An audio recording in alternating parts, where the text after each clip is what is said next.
Find out ways that you can make money as a wedding officiant by doing the things that I'm about to discuss now. And if you have not seen part 1 of this video, go ahead, check it out now, and then come back to this video, okay?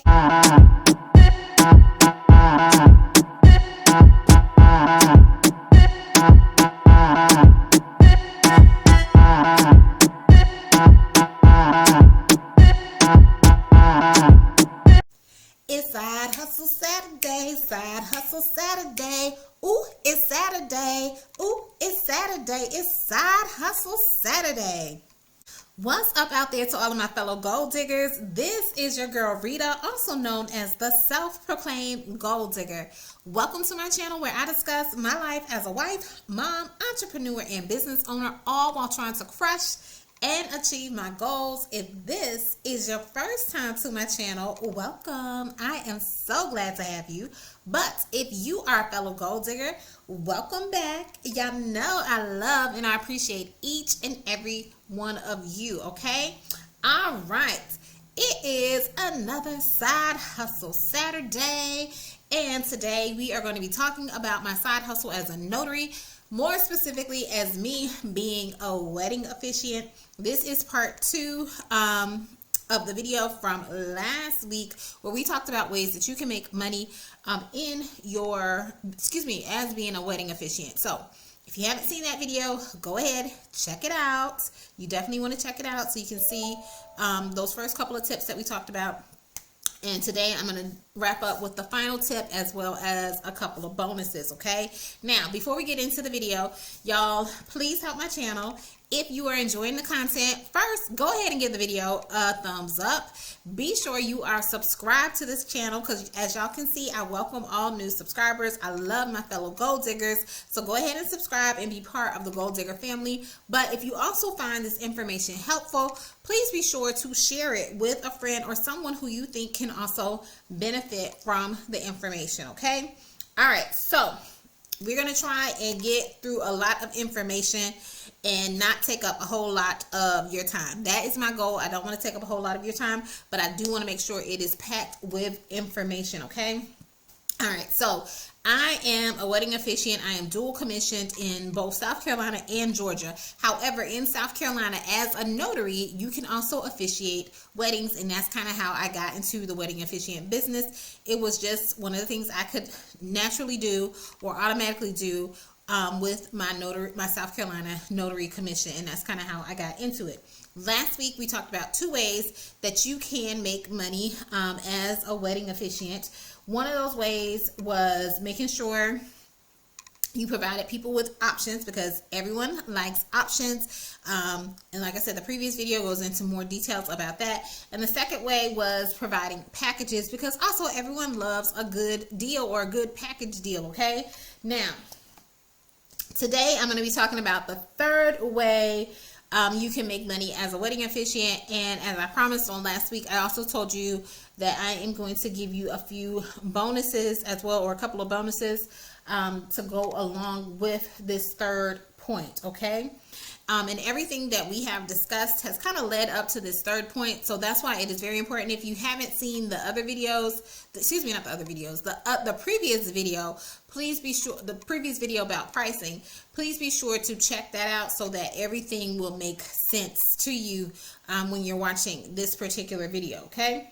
All right, so the third thing or third way that you can make money in your notary business, or in your wedding officiant business, is making sure you are positioning your prices well, or presenting your prices well. So price positioning or price presentation is what I like to call that. How you position and present your prices is key. It is key. I cannot emphasize that enough. Positioning and presenting your wedding officiant prices is key to how you can get your business, okay? Now, the reason why this is so important, and I'm making sure I'm staying on topic and staying on my notes, because I have several different points I want to make regarding this. So your customer really thinks when they're calling different wedding officiants to have someone conduct their wedding ceremony and everything like that, they think they are comparing apples to apples.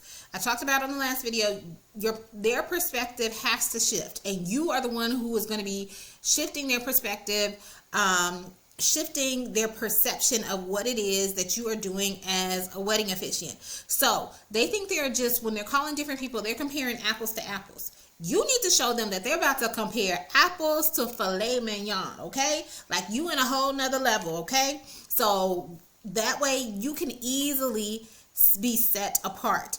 And this all goes back to how you position your prices, as well as how you present your prices. And this helps you stand out not only with your competition, but also when it comes to you and your own pricing and your own packages, okay? You want to make sure that the way you present them, the way you position them, shows them clearly that they are getting a excellent or amazing experience, okay?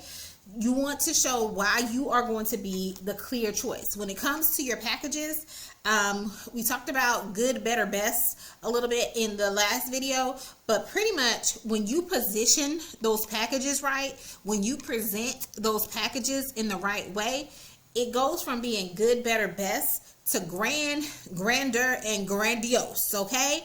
And you want them to feel like they are kind of missing out if they don't get the grandiose package, okay?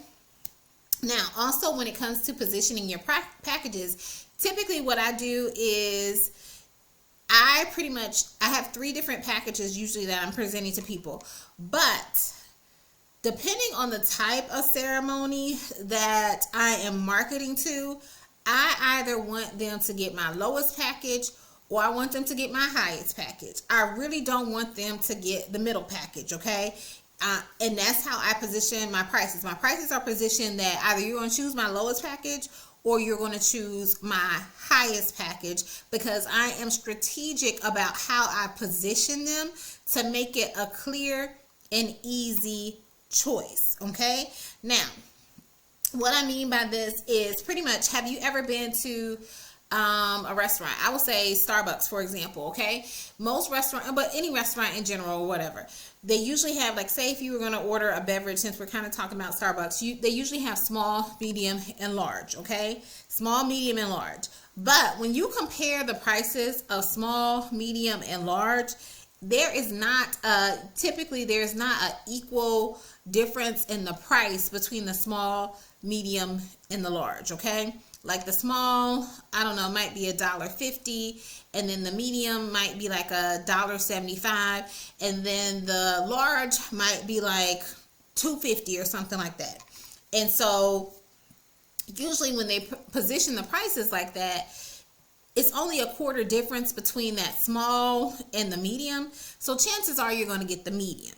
Now, if you really, really want to get that large, you're going to pay more than a quarter difference for it. You're going to pay more. And that's what I mean by my packages. Either you're going to get the basic, depending on how I'm presenting it to them, I'm presenting it in a way that it's like a no-brainer. Either they're going to get that lowest package, or it's a no-brainer that they're going to get the highest package, okay? I really don't want them getting the middle package, because it doesn't, I won't say it doesn't necessarily benefit me. It doesn't benefit me, but I'm also showing how it doesn't benefit them either as well. So usually with my minimum package, they are still getting they're still getting minimum services or whatever, but my minimum service, I have my price packaged in such a way that that minimum, let's say, I don't know, let's say my minimum package, and these are arbitrary numbers. I will put out a disclaimer. I'm just going to use arbitrary numbers. So let's say my minimum package is, I don't know, let's say $30. Say my minimum package is $30.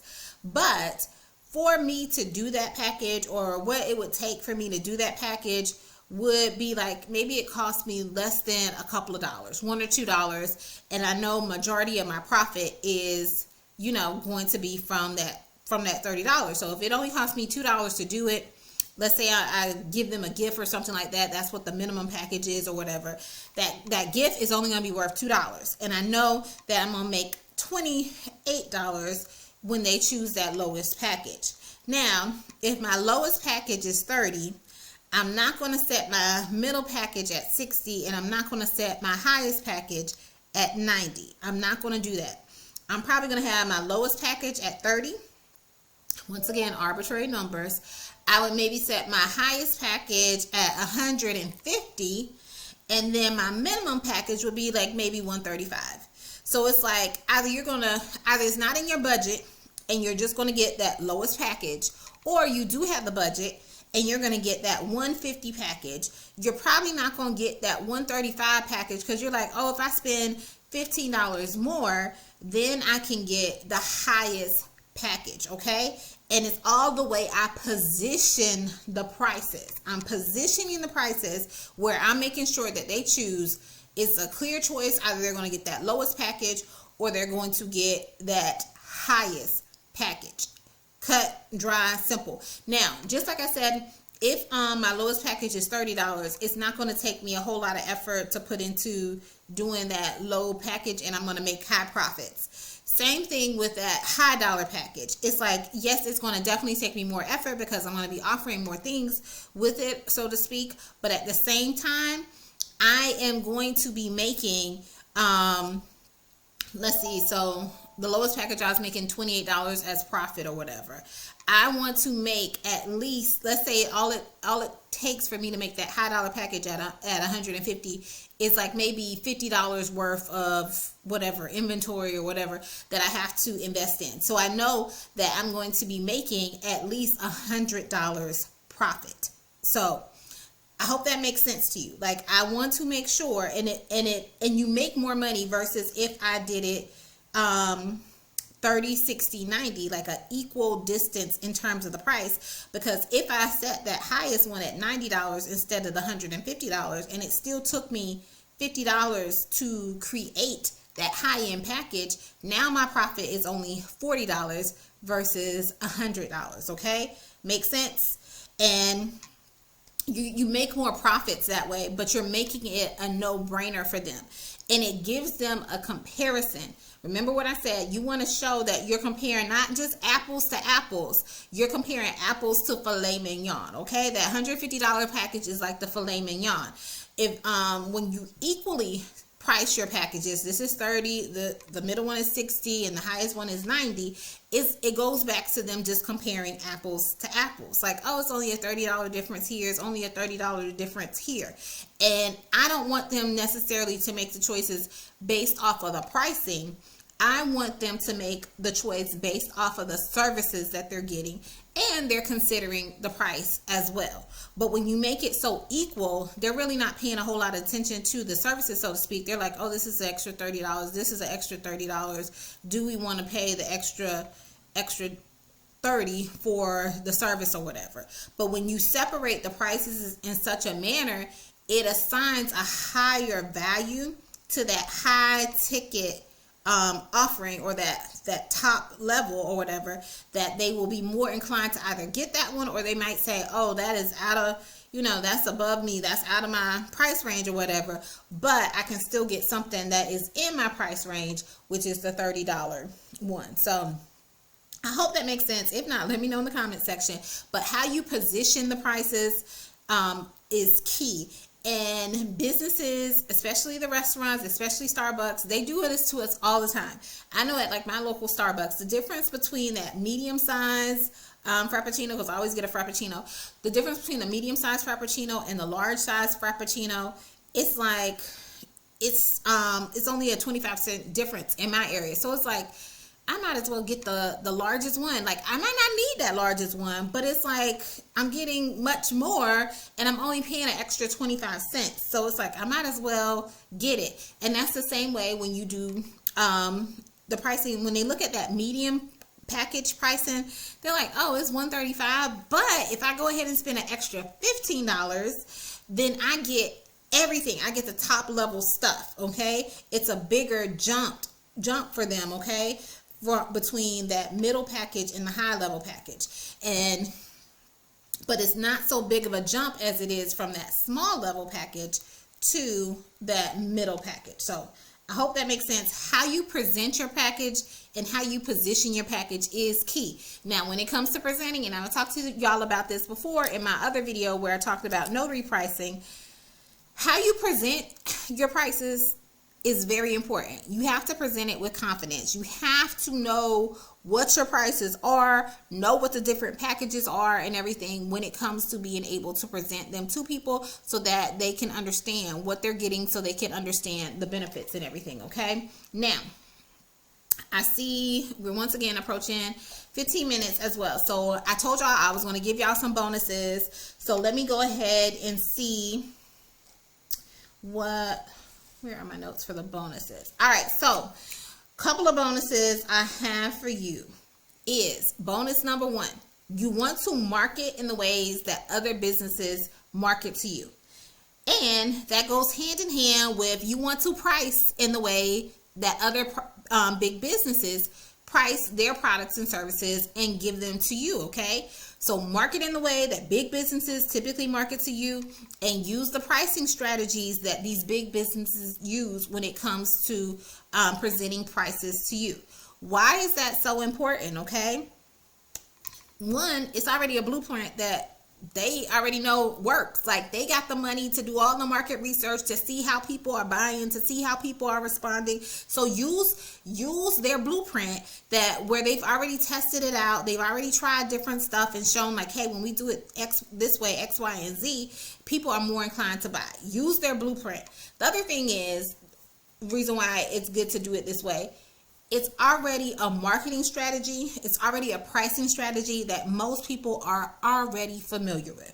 So when they see your pricing, they're already going to be familiar with how you price, because they see it all the time in other markets, and it's already been marketed to them. And that goes not only in terms of the price positioning, but when you give the packages and stuff like that, or when you give the options as well. People are used to having some kind of package. People are used to having different options when it comes to buying different things for their various needs, okay? Now, the last thing I'm going to say, the last bonus that I have is, remember, if someone does get your low ticket package or whatever, you want to make sure you wow them with your customer service. You want to make sure you blow them away, so much so that they feel like they are really missing out, that they didn't, like, if this low ticket one was this good, I can only imagine what her highest package was, or what his highest package was. Make them, think like, we got the lowest one, but she did such a great job or whatever that it exceeded our expectations. Why this is important? Because they will refer you to family and friends if someone else needs a wedding officiant, or they might use you in the future. I had one couple where they did a table signing with me because I did such a good job. They had me come back and do their regular ceremony, which they did at a later date, okay? Also, you get good tips. Like, I get good tips, all right, when I do the wedding officiant business, whether it is for a table signing or an elopement or something like that. Oftentimes my tips are almost like half of the regular fee that I am charging them and everything. And why is that? It's because I give them great customer service. I wow them away. I blow them away with the way that I deliver my product. So I know it kind of goes without saying that you do want to make sure that you are delivering good customer service. But even when someone gets one of your lowest packages, make sure they're wondering like, dang, if that low ticket package was this good, I can only imagine what it would be like if I got her best of the best of the best. All right. So those are ways that you can make money as a wedding officiant. I hope these tips have been helpful to you. Let me know in the comment section which tip resonated the most with you, or let me know if there's any other videos regarding wedding officiant that you would like to see from me, and I'll be more than happy to provide them for you. All right, I'm gonna wrap it up because this video is getting long and I don't want it, like I said, it's already too long. But anyway, I'm gonna wrap it up. This is your girl Rita, also known as the self-proclaimed gold digger. Take care, everyone.